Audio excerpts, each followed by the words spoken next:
to the short course on local planning. We'll next have a panel of 4 speakers with 3 local cities to talk about work they have engaged in to implement planning for infill development. And our first speaker will be Kari Hornbein. She has worked as a planner in local government for almost over 20 years. She received her undergraduate degree in environmental planning from Huxley College of Environmental Studies and master's degree in landscape architecture from the University of Washington. She has had the opportunity to work in faraway places such as Fairbanks, Alaska, and Boulder, Colorado, but being native to Washington, returned in 1992 to get her master's degree and has stayed ever since. Kari has worked in many planning disciplines, including development review, urban design, environmental review, comprehensive shoreline and park planning, and is a member of the American Institute of Certified Planners. She has worked for the communities of Redmond, Bellevue, and Mill Creek, and for the past 5 years, the city of Olympia.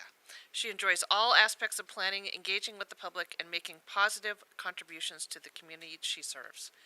Please welcome Kari Hornbein.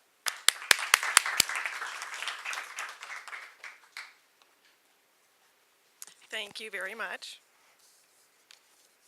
So now we're diving into some local examples, and I'll be talking about a project that the City of Olympia has been involved in for the last several months, and I'll be sharing some lessons learned from a corridor study that we've been engaged in along Martin Way.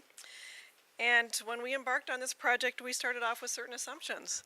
And as we get towards the end, we have had some interesting surprises and lessons. But wrapping up on with a different perspective and a positive note.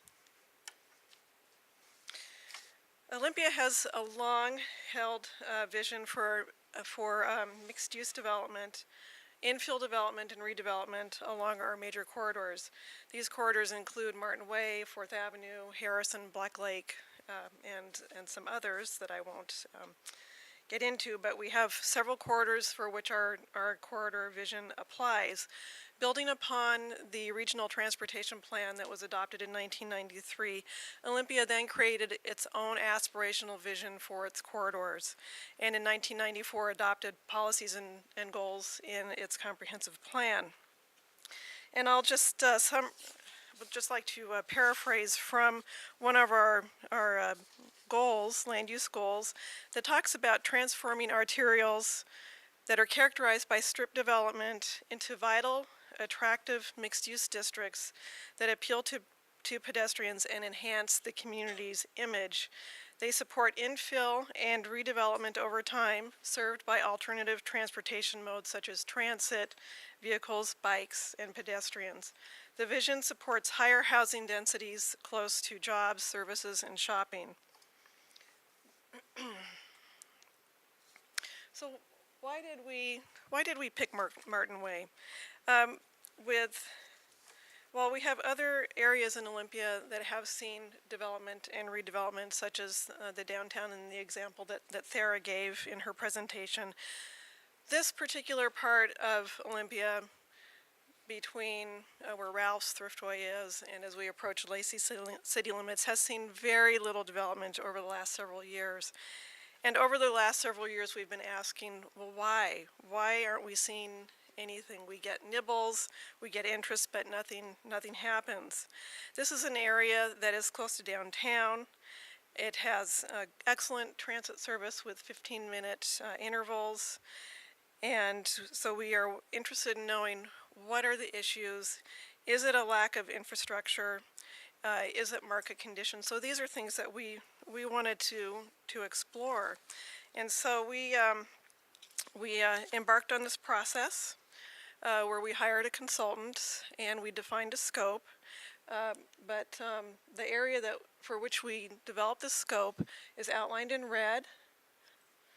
So it extends, Ralph's Thriftway is around in here. It extends from Sawyer to Lily Road and about a quarter of a mile on either side of Martin Way.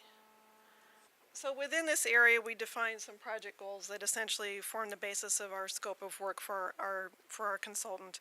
We wanted to better understand the existing conditions regarding demographics, housing, the condition of infrastructure, transportation, and how much developable land did we actually have in the area.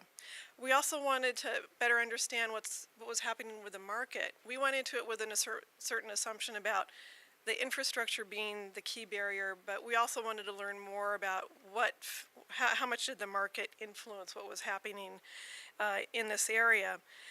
What were the infrastructure needs? What are our gaps? And what are the costs? And then funding strategies. And then a big part of it was, how do we engage the public in this, and how do we generate interest in the work that we're doing?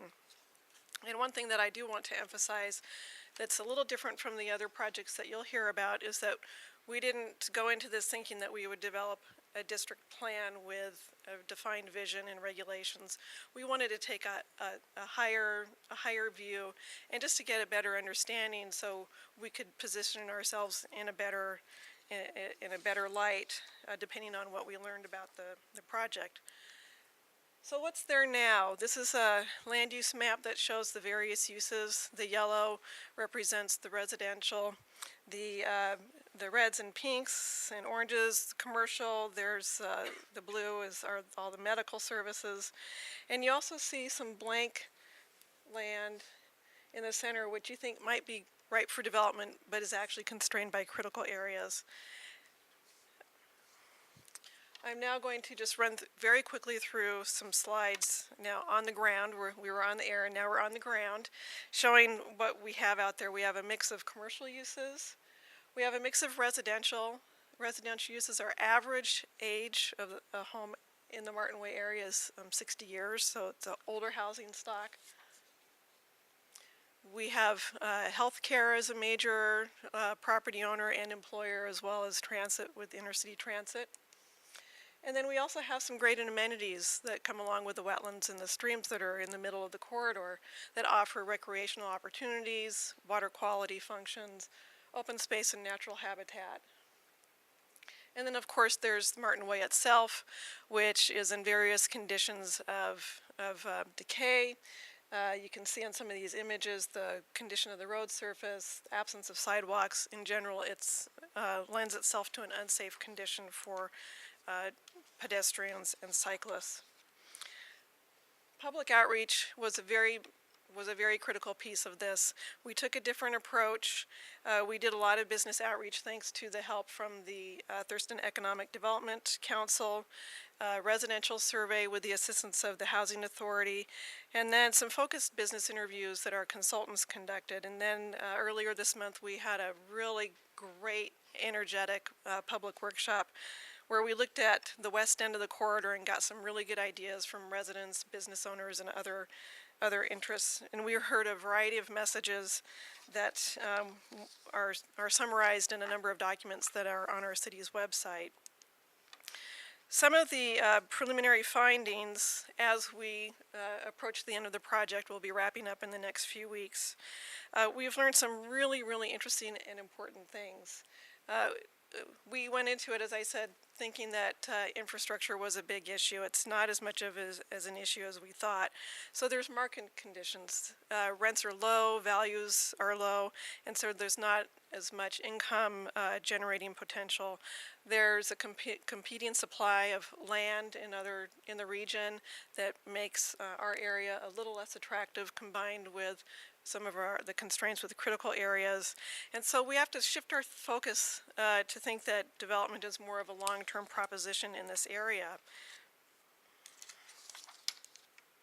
So some of the lessons that we learned, as I've mentioned, the lack of infrastructure is not the primary reason for the absence of development, and that the market conditions are playing a bigger role than we expected. We'll be learning more about this over the course of the next 2 to 3 weeks when we get some of the performance and other market analysis from our consultant, who actually happens to be sitting behind me.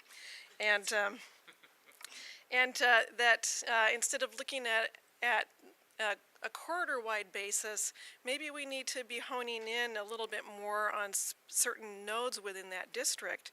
And so that's why we structured our workshop, which we held on May 12th, on the west end of the corridor, so we could really fine-tune some strategies that might be more meaningful, things that might be less costly in the near term, but might have some incremental improvements and help build for a long-term vision.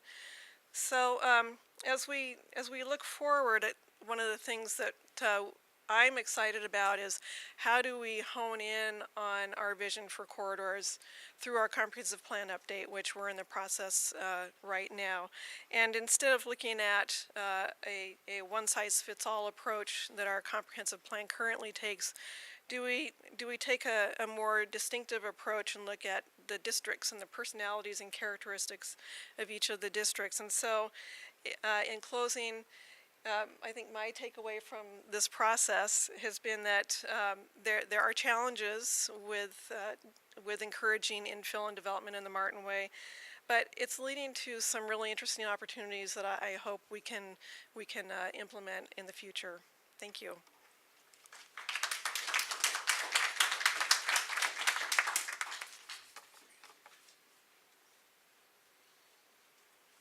Thank you, Carrie.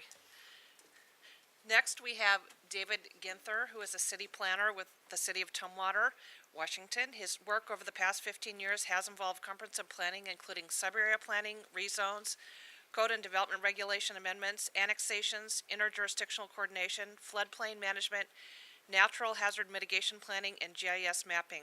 Prior to coming to Tumwater in 1999, Mr. Ginther worked for both Whatcom County and the city of Bellingham. He holds degrees in environmental science and chemistry. David will address the work that Tumwater has done in the Capitol Boulevard corridor. Please welcome David. Thank you. In regards to Capitol Boulevard, there we go. Everybody has seen corridors like Capitol Boulevard. It really is almost any town USA that had an old highway going through it. You see these everywhere. Very similar situation.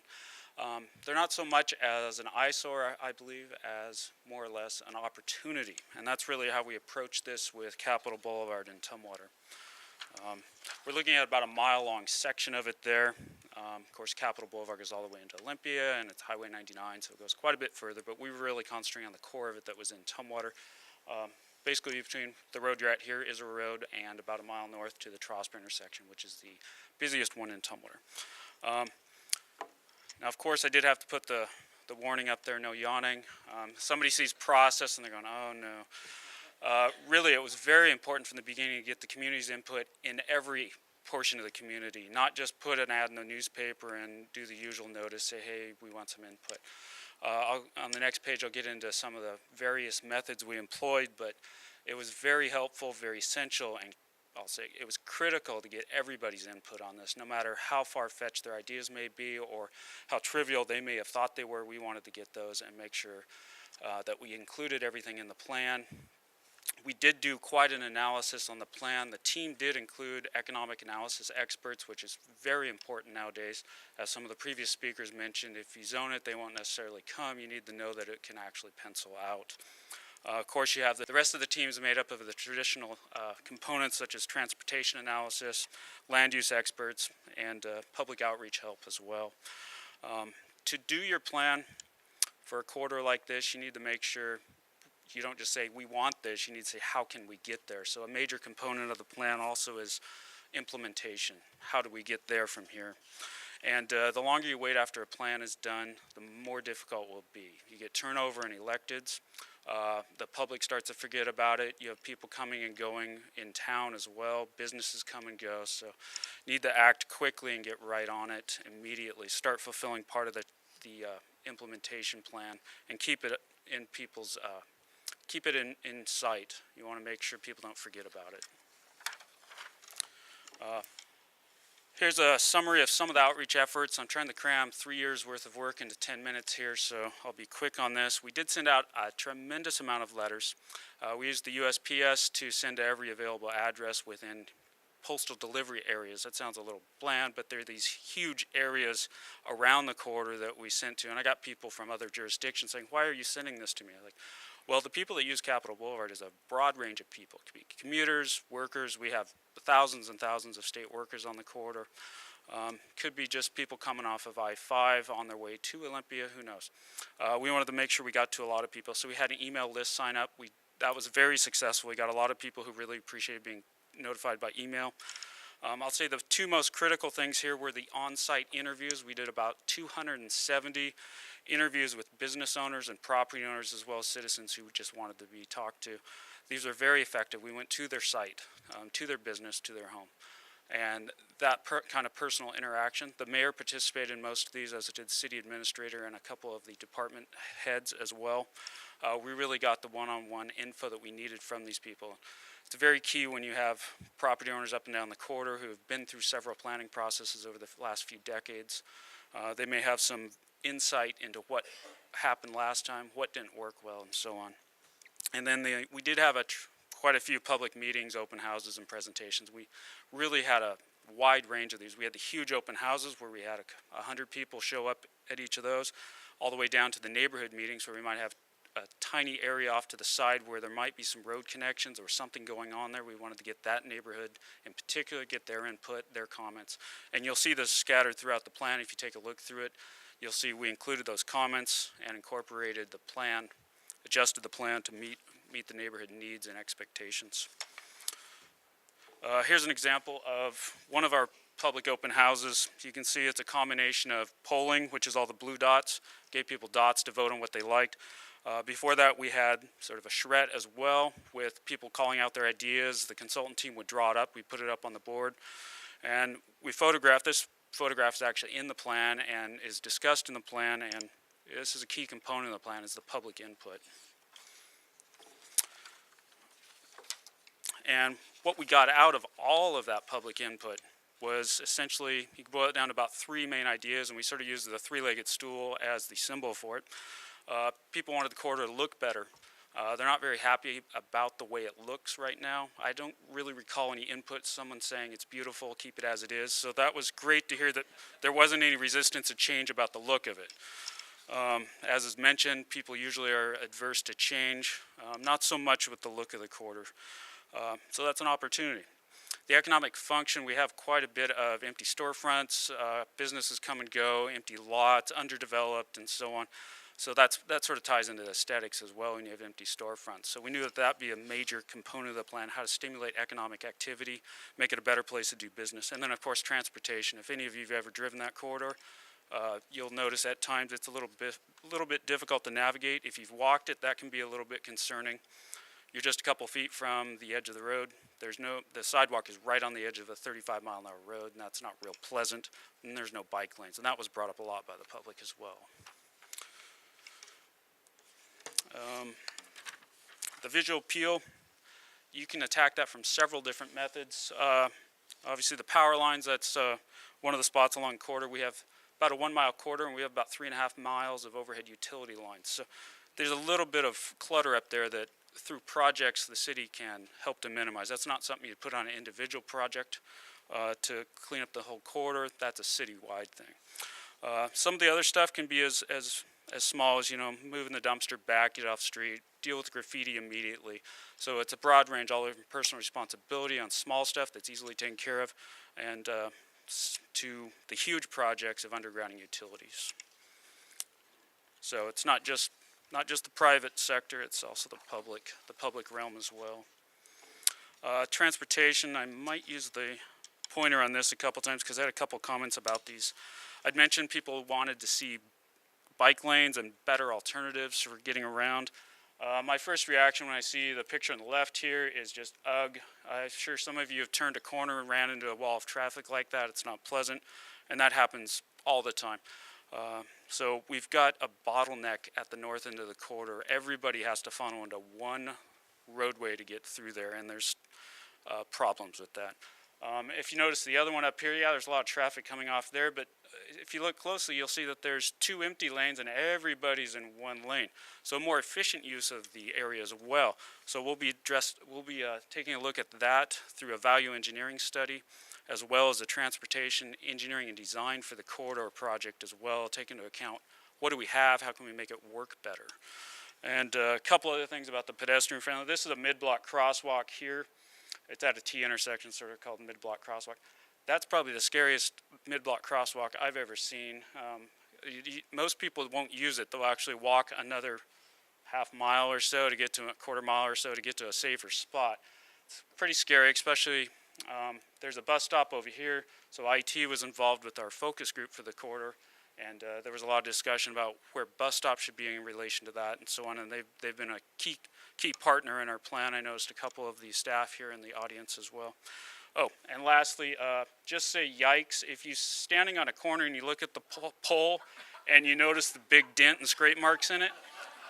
Our infrastructure may not be designed correctly for the kind of traffic going around that corner. So as you notice, the push button for the walk is on the other side now, not on the outside. So that can give you an idea that maybe we got some work to do here. Of course, I pretty much covered the economic function. Here's some good pictures of the corridor. If you just go up and down the corridor, you see areas that, hey, that looks like that could really be a nice site for a future development, which is a big component of our plan. How do we get new development there, or redevelopment, infill development? As some of the previous speakers had mentioned, there's several ways to do it. The multifamily tax exemption is actually on our work program for this year. That will be a big one. Need to get more people living in close proximity so these businesses can actually pencil out. Reduction, delay of impact fees and connection charges. That's one that we're working on as well. All of these things are necessary for getting the kinds of businesses and projects we want to see actually pencil out here.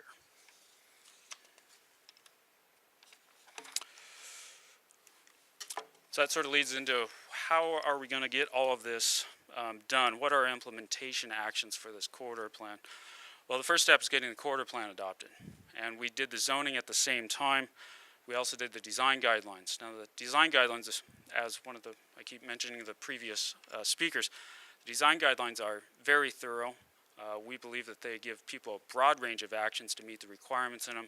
And when I say thorough, I mean they're 68 pages long for just this area, so it's quite a read to get through. We were quite impressed with the public participation in the process. We think we've got a great product here, and it will actually be beneficial in the long run. I mentioned a value engineering study a little bit earlier. That's related to the transportation at the worst intersection in town. That's actually, I think that's been completed recently. We'll find out a little bit more about the results of it pretty soon. And they're doing the design and engineering. Our Public Works Department is spearheading that project with a consultant team to redesign and engineer the entire corridor to the way that the public wanted. Essentially, the public did not want to see the curbs moved out any further. Too disruptive, too expensive, take out too many businesses. So leave the curbs where they're at and figure out a way to get bike lanes in there. So the way that they came up with, and we gave the public several choices on what option they liked the best, and that one was to actually take that center turn lane, shrink it way down so it's a narrow median, and you have 2 lanes, 2 bike lanes, and you've got sidewalks, and as development occurs, or where we can put the planter strip between the sidewalk and the street. So it was a nice alternative, not too expensive, but not too long run either. So we should have the design engineering done within this next year here, and then we'd be on to the hunt for basically some of the discussion earlier talked about how scarce it is to get funds now for projects like this. But when you have one that's designed, ready to go, usually you're up near the top of the list if you're applying for a grant. So I'd mentioned some of the other things here, like the multifamily tax exemption, catalyst site. I didn't mention it yet, but there's a DOT, Department of Transportation facility. It's the largest single property on this entire corridor. They've been looking to move to another jurisdiction for several years. They're waiting for funding from the legislature, so we've been working with them on that. That site right at the north end of the corridor is sort of one of the catalytic sites. Once they're able to move and conditions are right, we think that site will be a key component and one of the placemakers for the corridor. So we've been working with DOT on that as well. I will mention one of the immediate actions that we're going to take is dealing with the largest complaint on the corridor, which deals with a international coffee maker that may be based in this state. This car here, I won't necessarily blame it or say it's their fault. As you notice, they're sort of in the oncoming turn lane. They want to turn across 3 lanes of oncoming traffic to get their morning coffee.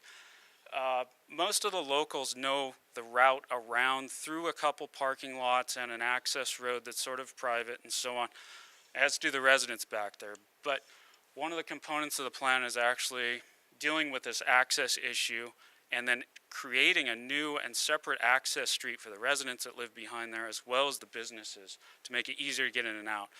Much of this kind of action actually, I believe, is when people come off the freeway, they're pointed to the right, and they're pointed to the right again, and then suddenly it's on their left. There's really no alternative for them, and they're coming off the freeway, they might be a little unfamiliar with the area. But if we can funnel them into an appropriate and safe corridor to get there, that would be beneficial for everyone. The residents who live behind it, the businesses, the commuters, as well as the city, because some people may never want to come back if they're presented with this kind of access. There might be commuters who tend to stop along the way on a regular basis. So I think that the biggest challenge for this corridor really is getting the roadway, the money, I'll just say it, it's money. Big project, getting the roadway done. That will be a huge amount of money, a lot of work. But we think with all of these other implementation actions, we can get to the corridor to the right spot in the future. So planning now for the future is what we're doing. So with that, I'll wrap it up.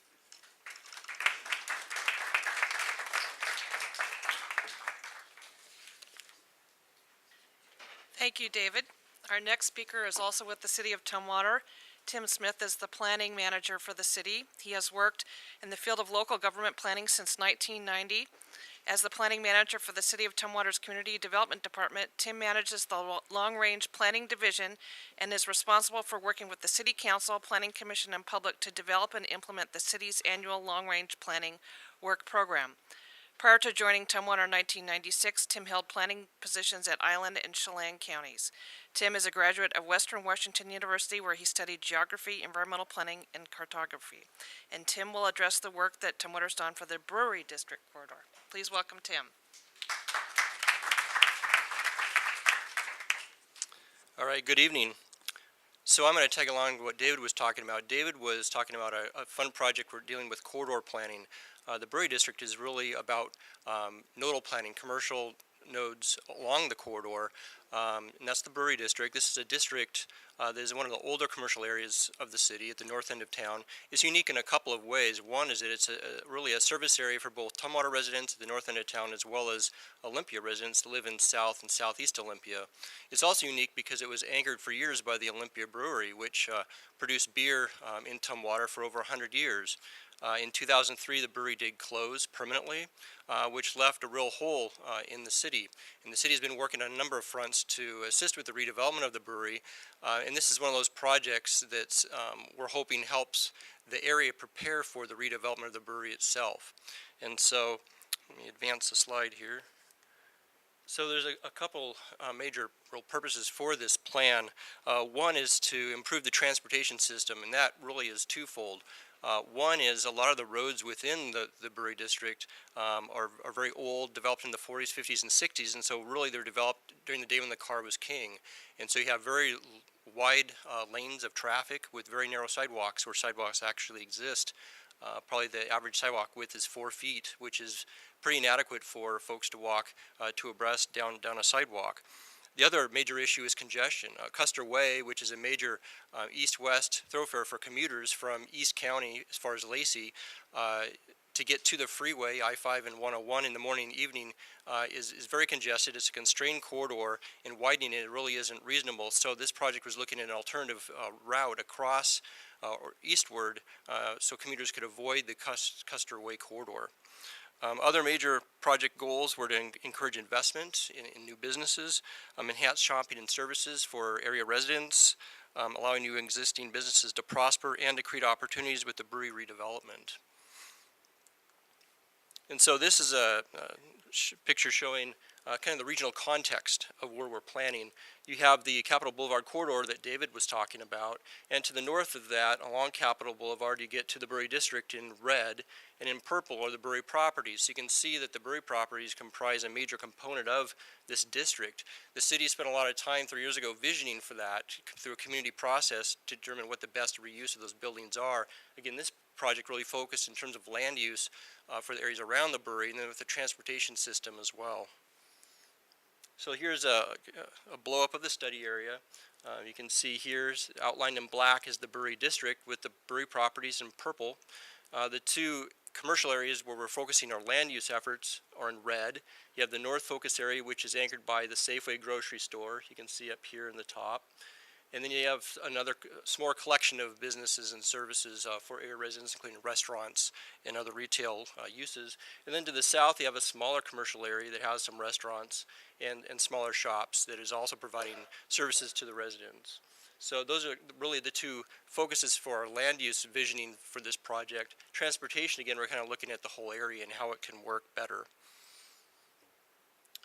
Community engagement was a really big part of this project, really for two reasons. One is that we really wanted to connect with, not in addition to Tumwater residents, but Olympia residents as well. They're real big users for this commercial area. Early on in the project, I got phone calls from Olympia residents saying, "Are you going to involve us?" And of course, our answer was yes, yes, we will. And so we made a real effort in terms of providing venues for open houses that were in close proximity to the neighbors to take part. We created a focus group, which is really a stakeholder group that worked with the consultant team and staff to develop the plan. That committee was comprised of both business and residential stakeholders, including a city council member from Olympia. And so we really tried to make an effort to involve the folks from Olympia. Community open houses were very well attended, much like what David was talking about. We got 100, 150 per open house. We had individual business owner meetings, much like what David talked about for Capitol Boulevard. And this is real important because businesses, a lot of small businesses are just trying to survive. And so to expect them to come to a lot of the meetings is unreasonable. And so we made an effort to go out and meet with them on their time to talk about their issues, worries, and concerns. And so we were able to get some good ideas and feedback from the area businesses on what we can do in the plan to make the area better. And then we did a lot of the other traditional things. We did a website, electronic notification, direct mailings, and then public hearing at the end of the process. So this shows the North Focus area and some of the challenges it currently has. As you can see, it's very auto-oriented, very wide lanes, very few pedestrian connections, and it's dominated by surface parking lots. And so while people can get to the district, it's very hard to get around in the district because of the way everything's configured. So one of the major goals was to increase walkability and design of the area. A lot of these buildings were built in the 1950s and 60s, single-story, flat roof. And so a lot of what feedback we got early on from folks is they wanted the area to look better and more attractive and more walkable, and getting to some of those points of interest around the district, such as the Tumwater Falls Park in the Historic District, which is located nearby. And improving the transportation system, and again, one of the main things we looked at was an alternative route for commuters, and we looked at what we call the East Street connection, which would extend East Street across Capitol, across the Deschutes River Valley, over to Cleveland Avenue. So this would be an alternate route instead of currently commuters take Custer Way, which again is becoming very congested. 80% of the commuters that go through there are coming as far away as Lacey. And so there is a large commuter route, and we need to model this and see, does it actually work? Does it actually help us out? And so through about a year and a half of process, through 4 community open houses, we came up with this preferred alternative, which shows both the transportation and related land use recommendations. Probably the backbone of the whole recommendation is East Street. We found that over time, it will, once built, take up to 25,000 cars a day off of Custer Way. Custer Way would maintain its current levels. It wouldn't get a huge decrease from what we see now. So that's a good thing because retail and other commercial uses need drive-bys and traffic. But what East Street allows us to do by connecting that is to do what we call road diets, or road repurposing for these brown roads, and that includes Capitol Boulevard, Cleveland Avenue, and Custer Way. By road diet, we mean basically we can reduce the lanes of travel, in some cases from 5 lanes to 3, and then reuse that area for wider sidewalks, bike lanes, planter strips, and on-street parking. And so by doing that, you're creating more of an environment for walking, which we hope will attract those types of uses that benefit from that type of situation. And so the red area represents mixed use up to 5-story development we'd like to see over time in the north section of the area. And then as you move south into the purple and what we call the Bate Street neighborhood, we would see up to 4-story mixed use abutting Custer Way. And then down in the Bates neighborhood, which is primarily residential, we'd see 3-story mixed use, more of a residential feel. And then down in the south focus area, some of the more intense 5-story mixed use buildings. So here's just some pictures of what we're envisioning for the area in terms of the 5-story buildings and how it would look. And then just an example of a road diet, Cleveland Avenue, which goes past Safeway, is determined to be a future main street.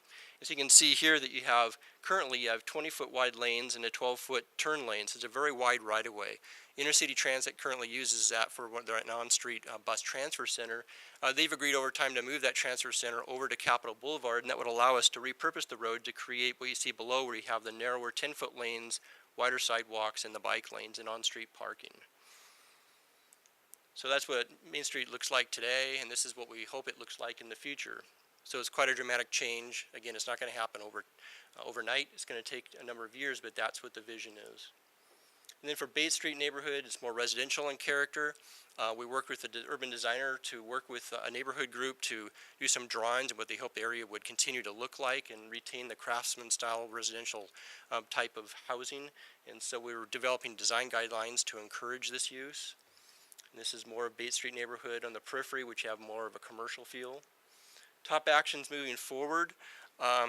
Probably the easiest would be some of the Bay Street work, where we could simply do some restriping of the roads to change one-way streets to two-way, to provide better circulation, improve aesthetics, such as hanging baskets and cleaning some of the landmarks, totems in the area. Low cost and actions moving forward are zoning and design standards. We're currently in the works of doing that for the area. In fact, we have a public hearing next week. In a Main Street workshop, we're conducting with the Washington State Main Street program to talk about how districts can come together and promote and organize and bring in new businesses to help them benefit from redevelopment. Bigger, more complicated, we have the East Street Corridor Study, which is currently ongoing, which will be really a pre-engineering design of how the East Street will actually cross the river valley and other permitting issues, and so that's going to be a big project as we move forward. And then lastly, the Custer Way design would follow. Hopefully we can get some federal money to help do the roundabout designs and help Custer Way move forward with its implementation. And then lastly, the Brewery redevelopment is a major component for the success of this district. Oops. So lastly, the biggest challenges, we've already mentioned these, I think David did, securing funding. East Street's probably a $25 million road project. We're going to need federal funding probably for that. And lastly, maintaining community engagement. As David mentioned, as time goes on, priorities change, new issues come up, and so it's real important to keep these projects seeing the kind of the light at the end of the tunnel and helping these things come to fruition.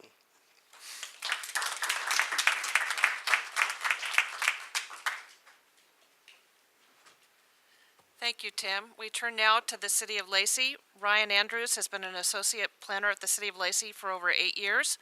In that time, he has worked on a variety of long-range planning issues, including comprehensive planning, regulation and code development, and sub-area planning, including project management on the city's Woodland District Strategic Plan. Ryan has also worked on the implementation of the city's vision through managing often complex land use permitting processes, projects, and developments. He brings to his position experience in county and small-town planning in Western Washington, having previously worked for Thurston County and the city of Westport. Ryan is a graduate of Washington State University with a degree in landscape architecture, and Ryan will address the work the City of Lacey has done in the Woodland District. Please welcome Ryan.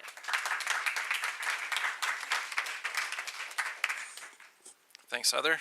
Thank you, everybody, for having me this evening. Hopefully, last but not least, the Woodland District here in Lacey.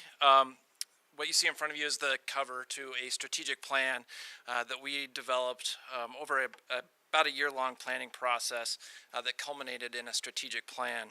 The strategic plan is a little different than a typical sub-area plan. A typical sub-area plan is generally achievable in a 20-year time window. This is more targeted. I guess the strategy part of the strategic plan is that it's achievable in a 10-year period. So with that, I will move on to probably your first question, which is, where is the Woodland District? The Woodland District is a link in the chain that is the corridor along Martin Way. The Woodland District, if Lacey had a center, this would be it. Lacey was incorporated in 1964, largely after World War II, and as we generally all know, many communities that were incorporated after World War II lack a traditional downtown. The area is surrounded on the north by Interstate 5. Martin Way is immediately north of that. This is the Kmart that actually sits in Olympia. College Street on the east, the Lacey Boulevard and Lacey Woodland Trail on the south, and the Olympia city limits boundaries on the west. This has been a vital commercial and employment hub within Thurston County for the last 30, 40 years. South Sound Center was, when it was built, the largest shopping mall between Seattle and Portland. We also have the Lacey Market Square complex, which is contains a Fred Meyer. It's about over 100,000 square foot retail building. As well, we have the Lacey Transit Center, located right in the heart of the district. So that is a great resource for us to have, as well as the amount of state office complex that preliminary or predominantly is on the eastern side of the district. Lacey City Hall is right there. So the district has many opportunities. As our consultant on the team was famous for saying, that the district has good bones. It has good infrastructure. So the aging infrastructure is not an issue here. Really, it has good sidewalks. There's only one property in the entire district that is not fronted by a sidewalk. It has the transit center, as I mentioned. St. Martin's University is immediately to the east of the district. South Puget Sound Community College will be locating a campus immediately across the street from the transit center within the next year. That's an incredible benefit for the city. Actually, it has great freeway access and proximity. It's surrounded almost on all four sides by urban trails. You have the I-5 trail that runs east-west on the north side of the district, the Lacey Woodland Trail that runs east-west on the south side of the district, and the Chehalis Western Trail that runs along the west side of the district. So it's very well connected with urban trails. It has a grocery store, like I mentioned, the Fred Meyer. It also has several city parks, including Huntermore Park, which is kind of our keystone city park. So now we're going to jump in the Wayback Machine. The Woodland District wasn't always like it is today.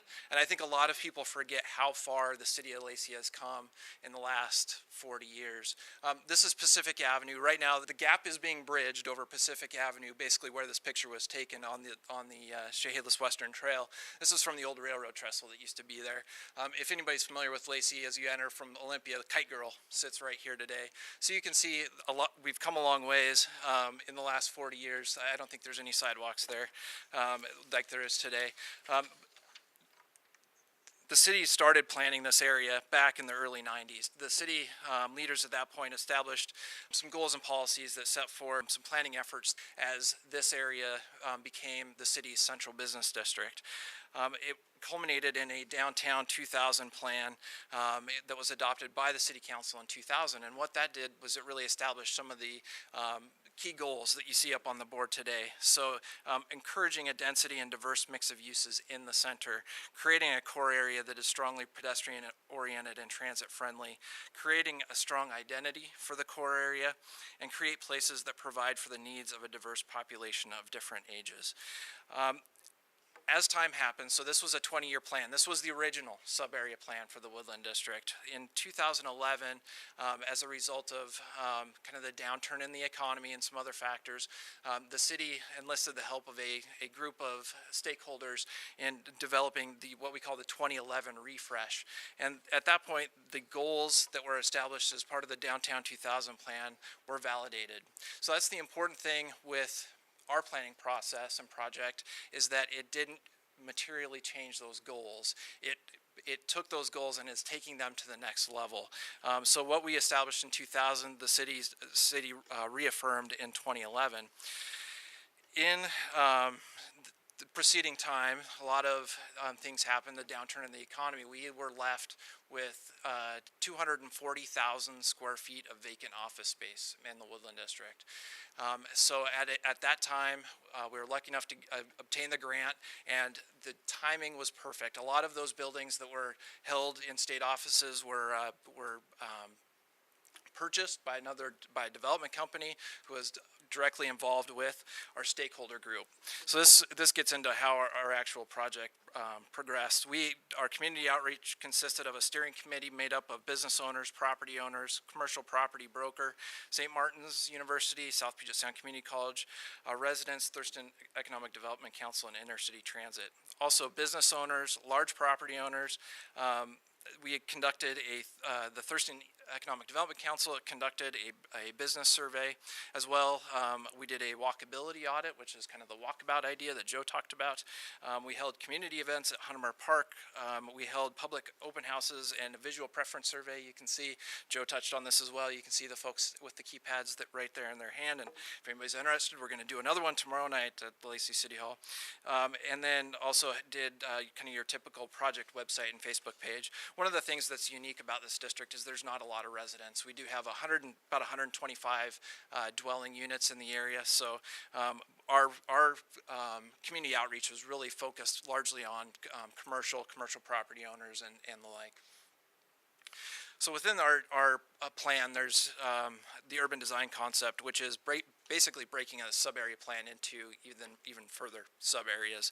And it looks at transitioning some of these areas that you see, South Sound Center, Fred Meyer, to a retail destination district. The Main Street district oriented around Golf Club Road, which will be connected here in the next year or so with a connection directly off of 3rd Avenue, and what we call the Woodland Residential and Employment District that's there on the east side of the district. And what it breaks it down to is this is a little bit finer grain detail. You can see this starts breaking in some of the roads. We have a very suburban land use pattern in Lacey, and this makes the transition to a more legible grid type system. So you can see that we're starting to break down these grids into a finer pattern. So what I'm going to talk about is just one of these kind of mini districts within a district, and that's the urban neighborhood district on the east side of the district that's supported now mostly by state office complexes. So this within our plan breaks down into these sub areas. This one for the urban neighborhood describes the area as a mixed use employment district supported by retail and services. It's a walking neighborhood with small retail and the transit center. It's the cultural center of Lacey, centered at Hunter Park with year-round pavilion building, potentially in the future, a YMCA, a water feature, and cultural uses. So those were things that were identified as part of our community outreach as being important cultural features to inject into the district, and as well a medical and human services cluster that exists north of 6th Avenue right now. Important piece of this, as I kind of touched on before, was the transportation element of the plan, which identifies future street types and again breaks down some of the more, what we'll say, suburban style larger grid into a smaller, more legible grid system. Keystone of the plan is this Golf Club Road extension, which is the future Main Street, and that's broken down into the plan as well with some excellent graphics and some of those features that Joe talked about in traditional downtown planning, like your angled parking and those kinds of things. So this would be a signature street for the district. It would be a slow street, which means it would be a slow traffic street, but it would also be an area for people to walk with wide sidewalks and areas for seating and ample landscaping, and again, the parallel or diagonal parking. So this all culminated in the illustrative site plan, and this plan, the reason I'm showing this plan to you is not that this is how exactly the Woodland District will be developed in the future. It's one idea. It's a way that we can get kind of the word out there to the development community, to the community at large, and say, here, this is what our ideas are for the plan for the district in the future. But it's really a plan based on market realities as well. We had a economist on our consultant team that provided feasibility analyses for 4 different sites in the district that gave us ideas on how to better make our plan more feasible. So the strategy part of the strategic plan is really the action plan, and it's 4 categories with 25 actions and frameworks to catalyze development. Each results in multiple benefits over the 10-year implementation period. And so the 4 different categories, I put a few here so that you can get a better idea of what is contained within them. Set the stage, which is a development of a form-based code, which links back to that illustrative site plan. Kind of like Joe mentioned, it's a hybrid way to inject some development guidelines, be more development guideline centered, rather than kind of more Euclidean centered. A College Street transportation study right now. We have College Street. It has 35,000 average daily trips on the east side of the district, and it's difficult to cross at times.